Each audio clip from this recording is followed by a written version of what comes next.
Hello friends, now I am presenting to you with our science new chapter of NCERT, and now I am having some top MCQs of that chapter which you see in your exams later on. So let's start our MCQs. The first MCQ is there, microbiology of the study of microbiology जो है वो study किस चीज़ की है, किस चीज़ की study को microbiology कहते हैं. तो फर्स्ट ऑप्शन हमारे पास है डिसीज़ कॉज्ड माइक्रो ऑर्गेनिजम्स. हम इस डिसीज़ कॉज्ड माइक्रो ऑर्गेनिज्म की स्टडी को नहीं कहते हैं माइक्रोबायोलॉजी. माइक्रोब्स जो होते हैं, जो माइक्रो ऑर्गेनिज्म होते हैं, उनकी स्टडी को हम माइक्रोबायोलॉजी कहते हैं. इसलिए माइक्रोब्स जो बी ऑप्शन है वो करेक्ट है. अगला है जो लुईस वैन हॉक है, observe in A drop of pound water. जो लुईस वैन हॉक जो ग्रेट साइंटिस्ट है जिन्होंने माइक्रो ऑर्गेनिज्म जो सबसे ज़्यादा ओल्ड जो कह सकते हैं हम एक टाइप से बैक्टीरिया जो है, ऐसा माइक्रो ऑर्गेनिज्म है जो सबसे पहले इन्वेंट किया गया था. लुईस हॉक ने किया था इसको इन्वेंट, और रॉबर्ट हुक और लुईस वैन हॉक ने साथ में इसको डिस्कवर किया था. और उन्होंने ऑब्जर्व किया था कि जो पॉन्ड में लिविंग जो माइक्रो ऑर्गेनिज्म है बैक्टीरिया वो है. तो इसका करेक्ट ऑप्शन आएगा लिविंग माइक्रो ऑर्गेनिजम्स. अगला है हमारे पास पोस्चर डिस्कवर्ड. जो लुईस पोस्चर थे उन्होंने क्या क्या जो कह सकते हैं प्रोसेस डिस्कवर की थी. फर्मेंटेशन की थी, लेकिन डार्क कोर सेल नहीं की थी. उन्होंने यीस्ट बडिंग और फर्मेंटेशन दोनों की थी, इसलिए B option is correct, yeast budding and fermentation.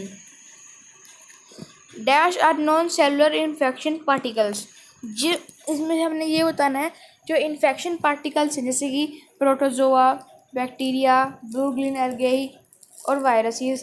तो इनमें से जिसके सेल नहीं होते वो ऐसा कौन सा इन्फेक्शनल पार्टिकल है.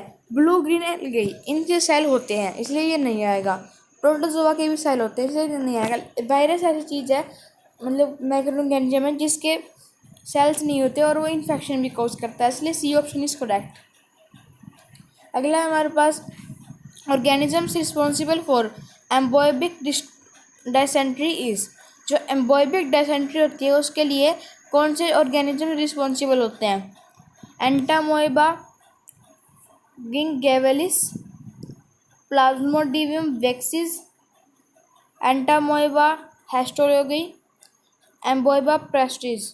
तो इसका करेक्ट ऑप्शन आएगा बी, प्लाज्मोडियम वैक्विक्स. अगला हमारे पास the micro organism which help in fermentation is. जो माइक्रो ऑर्गेनिज्म कौन से हैं जो फर्मेंटेशन में हेल्प करते हैं. ए इकोली नहीं करता, राइजोपोस नहीं, राइजोबियम नाइट्रोजन फिक्सेशन में हेल्प करता है. यीस्ट करेक्ट ऑप्शन आएगा. यीस्ट बेकिंग, अल्कोहल प्रोडक्शन और फर्मेंटेशन के प्रोसेस में यूज़ किया जाता है. अब हमारे पास अगला आता है micro organisms are responsible for. जो माइक्रो ऑर्गेनिज्म है वो किस चीज़ के लिए रिस्पॉन्सिबल है. नॉन बायोग्रेशन नहीं, free radial information yes, it is correct option. B is a correct option. Which two words are synonyms. जो इनमें से कौन से दो वर्ड्स हैं जो कि सिनोनिम्स हैं एक दूसरे के. पहला हमारे पास है माइक्रोब एंड एनोरबिक, नहीं होते, ये नहीं होंगे. अगला है micro organism pathogen. Micro organism और पैथोजन का डिफरेंस सेम है, ये नहीं होंगे. माइक्रोब एंड एरोबिक नहीं, ये भी नहीं. माइक्रो ऑर्गेनिजम्स एंड माइक्रोब होंगे, करेक्ट ऑप्शन डी आएगा इसका. Germ theory of disease was established by. जो जर्म थ्योरी है डिसीज़ की वो किसने बनाई थी. A Robert Koch, Louis Pasteur, Robert Brown, Robert Hooke. तो रॉबर्ट कोच ने नहीं बनाई थी, ना ही रॉबर्ट हुक ने बनाई, ना ही लुईस पैस्चर ने. रॉबर्ट ब्राउन ने ये इन्वेंट किया था.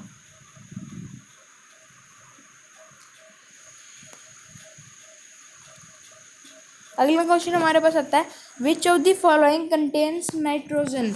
इनमें से कौन सा जो कह सकते हैं ऑप्शन है वो उसमें नाइट्रोजन होती है. प्रोटीन्स, हम प्रोटीन्स करते हैं तो नाइट्रोजन होती है उसमें. ए भी करेक्ट है. न्यूक्लियस एसिड, जो न्यूक्लियस एसिड होता है उसमें भी नाइट्रोजन होती है, और विटामिन में भी होती है। इसका करेक्ट ऑप्शन आ जाएगा डी, जो है ऑल ऑफ दीज। अगला हमारे पास है कॉलीफ्लावर इज प्रिजर्व बाय। जो कॉलीफ्लावर है उसको हम प्रिजर्व कैसे कर सकते हैं? रिहाइड्रेशन से के मेथड से हम उसको प्रिजर्व कर सकते हैं, क्योंकि सोल्ट करेंगे तो वो सड़ जाएगी, हीट करने के बाद वो क्या कहते हैं स्पॉइल हो सकती है, और यूजिंग ऑयल से भी स्पॉइल हो सकती है।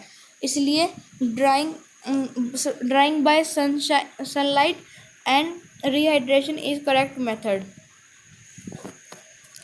अगला क्वेश्चन हमारे पास है a patient is suffering from A bacterial infection, the best treatment for curing this infection would be use of.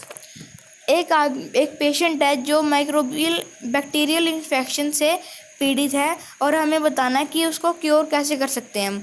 Water से नहीं कर सकते। एंटीबायोटिक से करेक्ट ऑप्शन आएगा, एंटीबायोटिक से भी कर सकते हैं। लेकिन आधे जो इसमें बच्चे होते हैं वो कंफ्यूज जाते हैं, वो वैक्सीन लिख देते हैं, लेकिन वैक्सीन नहीं आएगा। वैक्सीन उस बीमारी को ख़त्म कर देती है। वैक्सीन जहाँ हमें जब लगाते हैं, जब जैसे कि पोलियो ड्रॉप्स जो है वो वैक्सीन है, ताकि हमें आगे जाके बीमारी ना हो, इसलिए हमें वैक्सीन लगाते हैं। और एंटीबायोटिक अलग है और वैक्सीन अलग है, इसलिए करेक्ट ऑप्शन एंटीबायोटिक आ गया, क्योंकि वो जो बैक्टीरियल इन्फेक्शन है उसकी ग्रोथ को रोक देती है या फिर उनको मार देती है। Which of the following is not a way of transmission of pathogens.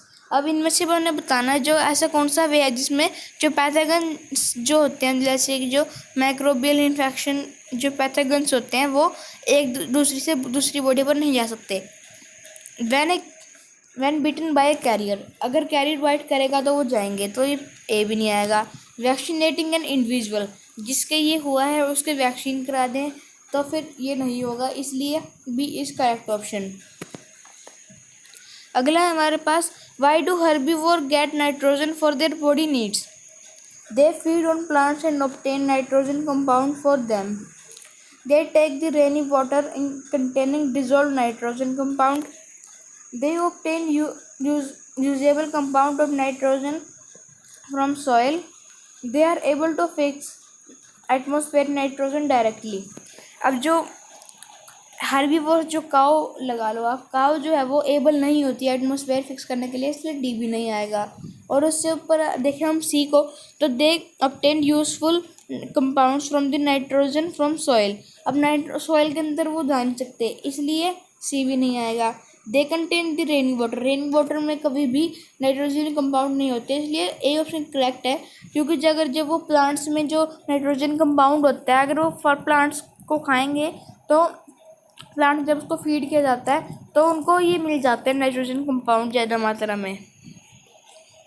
अगला हमारे पास आता है Ravi consume some road side food along with his friend. He had a sour stomach एक और and loose motion on reaching home. What is he suffering from. जो रवि है वो रोड साइड, जैसे कि चाट वगैरह बर्गर जो होते हैं रोड साइड पे स्टॉल लगी होती हैं, वो उनसे खा लिया अपने फ्रेंड्स के साथ, और जब वो घर पहुंचा तो उसे स्टमक एक और लूज मोशन लग गए थे। तो उसने हमने पूछा कि वो किसी से सफ़र था। अगर उसके लूज मोशन और वो क्या कह सकते हैं स्टमक है क्या, तो उसने स्पॉइल फूड खाया है, और स्पॉइल फूड जब भी हम खाते हैं जब उसमें फूड पॉइजनिंग की जाती है, तो सी ऑप्शन करेक्ट है। What is a common between tuberculosis and measles. Tuberculosis और जो मीसील्स हैं उनमें कॉमन चीज़ क्या है।